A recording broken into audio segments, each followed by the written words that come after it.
What is going on, everyone? It's Brain with JACOJE Fine Jewelry, your personal jeweler. The Cleveland Cavaliers just got their new championship rings last night. Let's take a look at them. Don't forget to follow me on Instagram at JACOJE Fine Jewelry. Visit my website, www.jacoje.com, and smash that like button. Smash, smash, smash, smash. Before we get too into it, take a look at this number 22 pendant that I'm shipping out. I love making these number pendants. I am the LeBron James of number pendants because practice makes perfect, and I make a lot of them. The sandblast finish 14 karat gold really stands out. This is a smaller size. You can get this set up for under $1,000. What a deal. Custom piece made by me for you.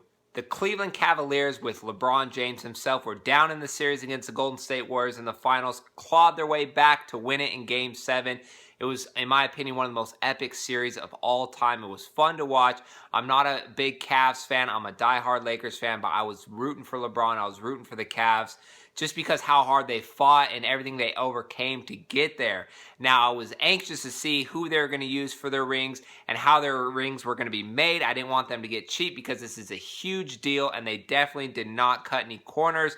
The ring reportedly has over 160 grams of gold. Yeah, I said that, 160 plus grams of gold in one ring. That almost seems impossible, but I guess they made that happen. The white gold is 10 karat because that's the primary gold in that piece, and then the yellow gold is, of course, 14 karat.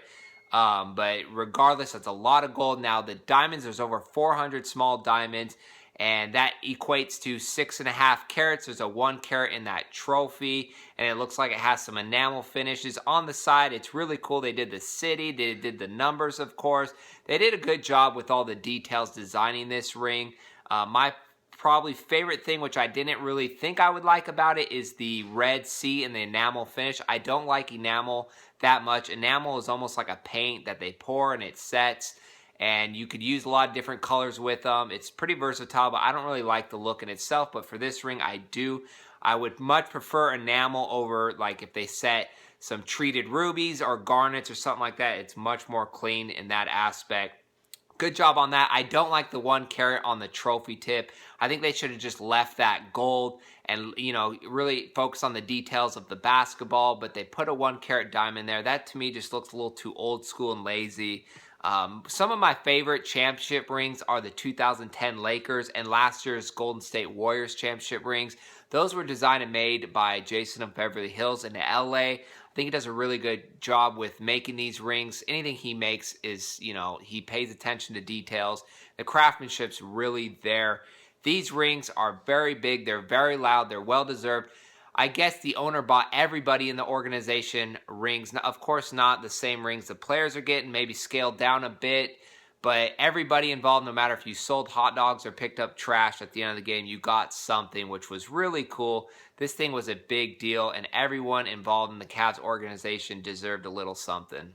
The time and effort to plan the ring ceremony and getting these rings made, apart from casting, setting, polishing, those types of things, getting the players and everybody in the organization's ring sizes, the customization on each ring, if they apply to that ring. I mean, it's a lot of work. I mean, this is months and months of planning. So it's pretty cool. But, you know, if you want a price, if we're talking about the big rings like LeBron James's ring, you're looking at $15,000 to $25,000 at least per ring. Just with the amount of gold, diamonds, and like I said, all the planning and all that cost has to be added to there. It's a complete team that works on these things. It's not just like one guy there, you know, manufacturing all these rings. This is a big deal. And I love looking at championship rings because what they mean, and they're just so prestigious. It really defines who you are as a player, you know, like baseball, basketball, football. Defines who you are if you have rings. So when they make them, I like to look at them. This one was definitely a top ring just because of the design itself was okay, and it's kind of average. I'd give it like a 7 out of 10, 6 out of 10. The fact they made them so big, so loud, it kind of boosts that up a little bit. It's not my all-time favorite design, but I do like it. Things I don't like that 1 carat on top. You know, some of it kind of looks a little too old school for me, but overall, it's a great looking ring. Good job, Cleveland Cavaliers. This was the cherry on top of last year's season. It's a new season. I'm sure they'll be in the thick of things come June. And we got baseball. Cleveland Indians look like a favorite, so maybe they'll get some rings. Maybe the same jewelry company will design those rings, double dip. If you got that, you wouldn't have to work for the rest of the year. So we'll see. I'll do a jewelry review on that, whoever wins in the World Series. And that's pretty much it for today's video, and we will see you on our next jewelry video.